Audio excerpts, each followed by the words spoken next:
Today I want to explore the world of synchronicities. What if reality wasn't random? What if your thoughts, emotions, and intentions were actually shaping the world around you? So, what is synchronicity? How does it work? And what can we do to experience it more in our own lives? So, the term synchronicity was first used by Carl Jung. He was a Swiss psychologist, you might have heard about him. So, he basically defined this word for the first time. He defined it as a meaningful coincidence of two or more events where something other than probability is at work. So these events actually often feel like messages from the universe, whispers from something deeper. So there's a few examples. For instance, you were just talking about a friend that you haven't seen in years, and you're bumping into him accidentally the same day. Or you're searching for answers on a certain subject while stumbling on the exact book or podcast that you needed. Or you experience repeated numbers like 1111 or 8888. They just show up just when you're about to make a major decision. So are these just accidents? Or are they clues that the universe is actually listening? Let's look at some real life synchronicities that I would say challenge the idea that it's just by chance. So I found this story that I really liked, and it's just unbelievable. Two identical twin brothers were adopted by separate families and raised completely apart. Decades later, they were reunited and discovered that both had been named Jim. Both of them had dogs named Toy, and both had married women named Linda. They both were divorced and remarried women named Betty. And both had law enforcement jobs and drove the same car. Too detailed to be coincidence? I think so. But of course, we will not know, but this is just unbelievable. Or there's actually this famous story about Carl Jung, also why he used the term synchronicity first. So he treated a patient who was very rational and resistant to new ideas. And during a session, she described a dream, and she kept talking about this golden beetle, and that this beetle showed up over and over again.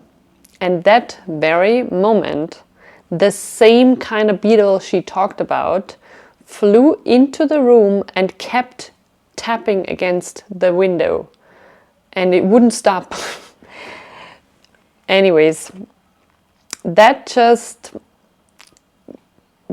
made clear to her and Carl Jung that it's not just a coincidence. There's more to it than that.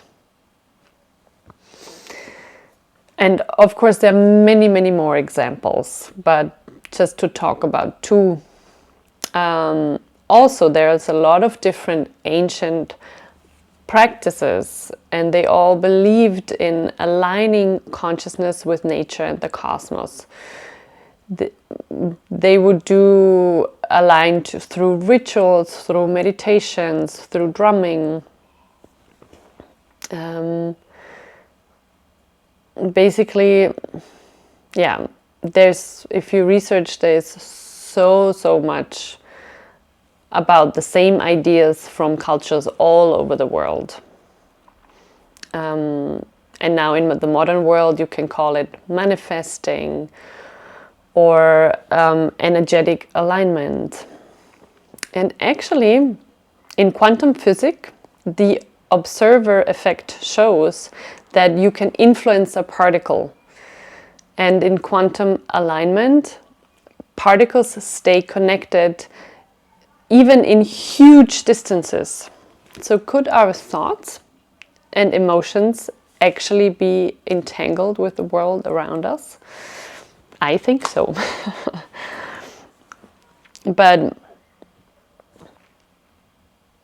I mean, me personally, I love synchronicities. It always shows me that I'm really aligned and connected with the universe. So I have a few practices you can do to align easier. You can start each day by stating exactly what you want, what you want to attract.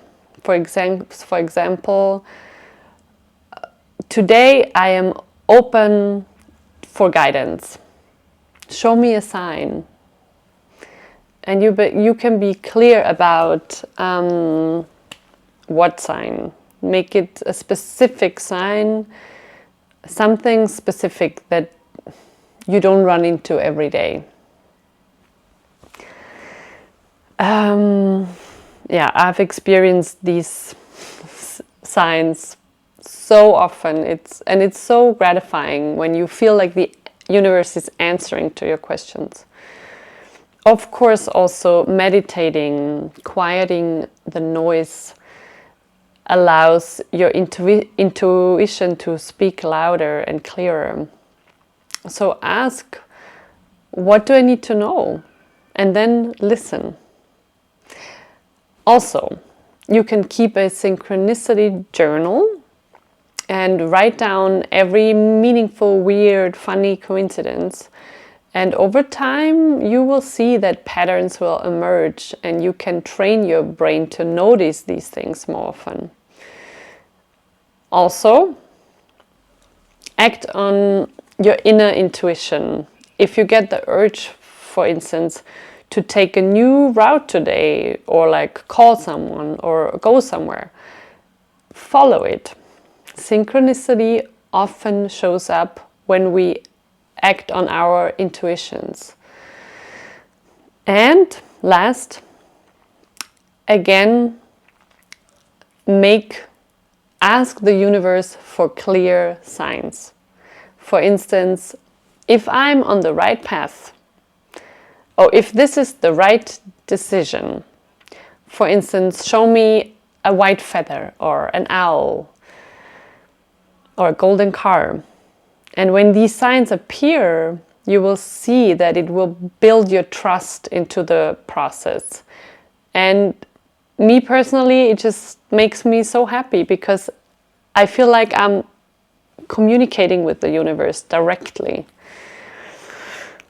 So, anyways, of course, there are skeptics who would say that we just connect random dots and we're seeing meaning in randomness. Or, anyways, of course, there are always critics and they're important. Maybe not everything is a sign, but I would say some coincidences just go beyond probability. And even if some of it is psychological, I just say, what's wrong with living in a world that feels meaningful and that feels like that we are part of something, that we can also engage in our own destiny, and it just makes everything more meaningful and more beautiful.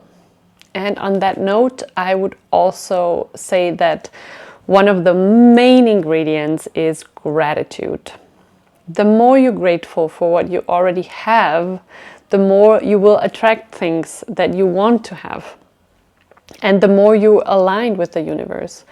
So I talked about this before, but have a gratitude journal and really remind yourself every day what you're grateful for and what you're thankful for and what you're blessed with.